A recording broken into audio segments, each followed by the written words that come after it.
If everybody is wise, wisdom will be common with that right.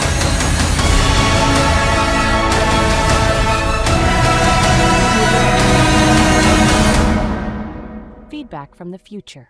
PK, I noticed something in your bio, which there's a word I love so much, manifestation. And I'm a firm believer in the law of attraction, manifesting things that you want to see in your life. But I've never quite heard the phrase manifestation strategist. What is that? Yeah, so I think every human being is born with answers. Mm-hmm. And the clarity about the compelling experiences you must have are within you. What then happens to people is that for about 18 or 20 years of your life, depending on the geography you are growing up in, but for about 18, 20, 25 years, adults are in charge of your life. And they are telling you what to do and how to do it. Every human being is born innocent, but you are innocent for 1 second. A second after you are born, you become a victim. How are you a victim? Every human being. How are you a victim? You are a victim because you fell into the hands of adults, nurses, doctors, your parents, billboards, comics, cartoons, adverts, chauffeur, domestic assistants, neighbors, teachers. You fell into the hands of adults who are going to pretty much drive your life for the next 18 years. They'll tell you what to do, how to do it, who to do it with. They begin to teach you. Since nobody is self-made, we are all products of influences, right? So you are at the mercy of the weight of their own content. Because if they were fools, you are going to have a high propensity to become a fool. If they were wise, you're going to have a high propensity to become wise. The problem is, it doesn't matter who they are, wise or foolish. You are too young as a kid to audit what they are pouring into you. How much more to resist it? So that makes you a victim, because a victim, a poor person, and a slave are the same. The common denominator is that the three of them have no control over their necessary due human experiences.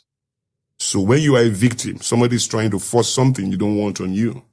When you are a slave, somebody tells you what to do, how to do it, when to do it, when not to do it. When you are poor, you really can't have what you want, when you want, how you want it. So poverty, slavery, and the idea of being a victim are all the same thing. The bottom line is that the three have no control over their necessary due human experiences. So in that state where you can't control what you are learning and what you are mastering, right? You are a victim. You are poor. And I say it every time. Some people are so poor, all they have is money. It doesn't, poverty is not the lack of money, right? So once, even if you drive a Lamborghini, you live in a skyscraper by the beach in Miami, if you have no control over your necessary due human experiences, you are poor. You are a slave. You are a victim of some sort, right? So in that state, you lose yourself, because for that 18 years, the adults begin to teach you your preferences. And from your preferences, you develop your prejudices. And it is in that prejudice state that you define your personality. So when people ask you, who are you? There is a 90% chance that you will live 80 years without answering that question. The question you really answer is who you have become. Because the last time you were yourself was a second after you were born. And by the time you became an adult, you never met yourself. You met what people have made of you. So we know who we have become. We really know who we are, right? And when we define who we are, we define ourselves by our known history. There's so much data programmed into you that you are not aware of, that you've never released, and what you have been defined by is the experiences that you've had and what they've shaped you into.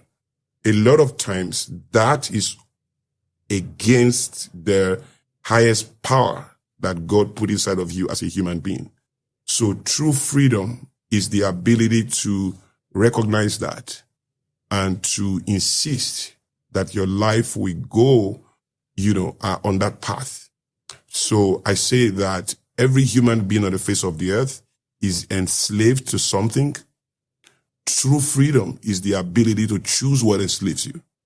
Now, if you can't make that choice, you can't manifest at the highest level. So this transcends the limits of success. You can have a lot of money in the bank and be living, a suboptimal, low resolution version of yourself, right? Just like you see an image, the image can have a high resolution, can have a low resolution. It's a beautiful image. If you don't know the high resolution, you can be happy with a low resolution. You won't call it a low resolution because you don't know anything else. So people live a very low resolution of themselves, and they are not aware because society has also raised a standard that says if you drive 2 German cars or 2 British cars or 2 American cars, you live by the beach somewhere, you fly business class or you have a private jet, you are okay. You have everything. That's you. But true success is not what you do. Even if you're a billionaire, true success is what you've done compared to what you could have done. True success is what you have achieved compared to what you could have achieved. True success is what you've done compared to the true value of your potential. So if you do well and become the president of Zambia, everybody says you are awesome, president of Zambia. You are known, you are influential, you are rich. And that's it. You die at 74, ex-president of Zambia. But maybe by your true potential, you should have moved on from president of Zambia to be AU chairman, moved on to be UN Secretary General, put a Nobel Prize on it. Who knows? But if you don't ever be all of that, nobody's going to complain. Nobody's going to have a problem with that. Depending on the education of your soul, you may not have any problem with that as well until it's time to take the flight out of the world. I think every human being will experience what I call the weight of omissions. We define our lives by commissions, the things we do. But there's an omission. Omissions are the things you are born to do that you never did. And I don't think any human spirit will escape that. I think at some point in your life, 70s, 80s, 60s, somewhere, omission will visit you. And that is where people have a lot of crisis because omission is ferocious and it just continues to remind you of all that you have not done, regardless of all that you have done. So just purely based off what you were saying, and one of the things that myself and other people that are around me have struggled with is how to either identify what it is that you were born to do, what your true purpose, mission, vision is. Your calling. Your calling, right? Because at times what you enjoy doing might not necessarily be what your calling is. Yes. So how are you able to? Yes. So I try not to, because there are so many ways you can speak to that. But not everybody will have some therapist or some coach or some professional helping them out. So I try to give very simple, answers that anyone, anywhere can apply. Just in case you don't ever meet a PK or you don't ever get to speak to some professional or some therapist. How do you navigate your life? And this is what I tell people, first of all, you have to understand that the future in itself is an entity.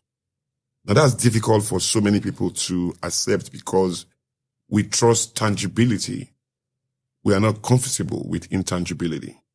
If we can't touch, feel, we struggle. But I say to people that you are not making your life. Your life is making you.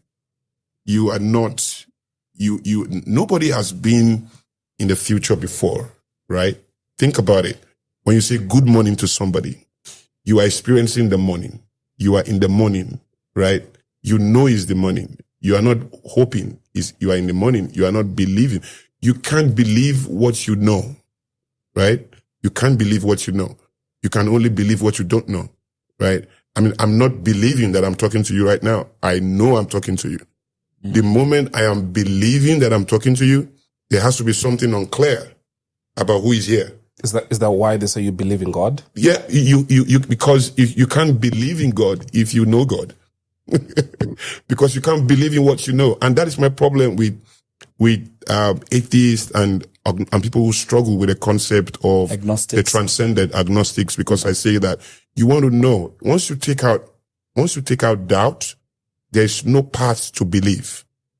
I tell Christians too, you can't hate doubt. Doubt is the legitimacy, it's your only chance for arriving at belief. You can't believe anything if you can't have doubt. So doubt will always be in your head. Belief is in your heart. And it's like wisdom. There's no classification for wisdom if there's no foolishness. Somebody has to be foolish for wisdom to continue to have value. Correct. Right? Everybody can be wise. If everybody is wise and wisdom becomes common and foolishness is rare, the world's reward system will be to reward foolishness because Everybody's wise. everybody's wise, right? What determines value is rarity. Rarity is the idea of value. So if something is common, it drops in value immediately. Once wisdom becomes common and foolishness is very rare, then the method of rewarding the universe will shift. You'll be paid for destruction, for stupidity, for lewdness, for unguardedness. You'll be paid for all of this because that is the part of foolishness. Yeah? So in the same way, you can't believe what you know. Now, the moment you understand that, there's a humility that has to evolve out of you in how you lead life, because you understand that there's more unknown than known. And that is the essence of faith. You journey the world, right, with faith, So the future, therefore, is not known in the way that we pretend that it is known. Like, the afternoon, everywhere is hot. You are in the afternoon. You are in the evening because it's cool. You are in the evening. Will you ever have the misfortune of saying good future to somebody and say, oh, good future, we're in the future? You would never do that. We live in the present, yeah. Today was once a future. Yesterday was once a future. But every time we get there, we don't say, oh, we're in the future. Wow, what a future. We say it's today, right? Yeah. So I don't think that any human being can create a future, which is what we are made to believe. I think the future creates us, right? I think because we don't know anything there. So there's so much data available there. And so on a daily basis, we are being fed with data we have never experienced. And that is why people dream, right? I say to people that you don't dream, dreams find you. So I believe so much in the transcendent. I believe in God, first off. And so I tell people that you have to accept your journey, honor your story, but trust the future. You have to trust the future. And the way to trust the future is to take responsibility for anything that comes your way, right? You don't need a prophet to tell you about your purpose, really. You don't need, most of these things are overrated on many levels. People who don't know God have become billionaires. People who have never stepped into a church or to a religious institution have become, Socrates lived before Christ. He said so many amazing things, that are still being studied in the universities till today. And he said all of that without the privilege of religion, of, Modern schools as we know it today, right? So something else that transcends the material has to define the consciousness of your spirit. I don't believe in God because I want a car, I want a house, because I want to live well. If that's what I want, I don't need Jesus for one day. You don't need Jesus to make a lot of money, right? It's science, it's protocol. If you release yourself to the instruments that deliver wealth, you will make money. People are making money all day, right? Everything happening in church are not made by people. The microphone, the keyboard, the suits on the pastor are not made by people who go to church, right? The people who made all of that, the drums, the air conditioner in church, right? Almost everything in church, the social media that you put the website on and all of that are not made by people who go to church, right? Funny you say that, even Hugo. So you know the history of Hugo Boss? Yes, I do. You know, so if you think about that, right, you see that, you know, the consciousness of recognizing the life you are living requires, as far as I'm concerned, a submission. And that submission is very simple. Whatever your hands finds to do it like that's all you have to do. And do it like that is the last day that you will ever do anything. I think that if you honor life that way, the future finds you, right? And I say that don't conserve your energy for anything. Don't say, oh, I'm working with you now. Because I'm working with you, I'm going to conserve my network. I'm going to conserve my energy till I start my own thing. When I start my own thing, then I release myself. But no, when I'm with you, working for you, every action I take is a rehearsal for mastery. If I'm not releasing myself, working for you, and I'm conserving my energy, I am perfecting how not to release myself. Every day in not releasing myself. Right. By the time I go on my own, I will be incapable of releasing myself. Because for 15 years of working with you, I've mastered how not to release myself. You see what I'm saying? So you hold every moment the best of yourself. So I say that every moment is your chance to remind the future that you belong there. And your breath is proof there's something higher to conquer. I say stuff like the opposite of, you know, of life is not death, you know, because every human being on the face of the earth will die, wise or foolish. What is the result or the consequence for everybody, regardless of how you live your life? You are going to die. What is guaranteed for everybody cannot be the consequence for not living life. So the opposite of life is purposelessness. That's the opposite of life. It's not death, because even if you are the most purposeful human being, you are still going to die, right? So it's purposelessness. And being purposeful is honoring every minute of your life. And if you give yourself to that, where you supply your best self in any moment, I say to people that whatever happens to you after best effort is the will of God. The will of God should not be complex. Focus on best effort, and by elimination, you arrive at the will of God. And the moment you allow yourself to experience every moment with the best of yourself, I think the universe compensates that. The universe compensates anomalies. It doesn't matter who you are or where you are born into. If you make that the energy that you share every day, whatever your hands finds to do, you do it with all your might, right? It will lead you to where you should be. So prevailing responsibility is the path to future meaning. Prevailing responsibility is the path to future power, is the path to future responsibility. Faithfulness in little brings more. And when you honor all of that, the way God has designed it is that you will find your own.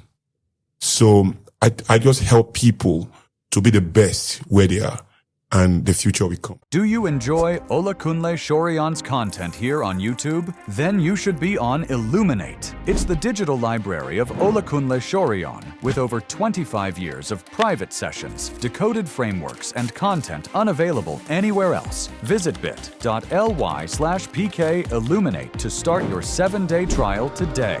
Subscription starting from $10 per month. Feedback from the future.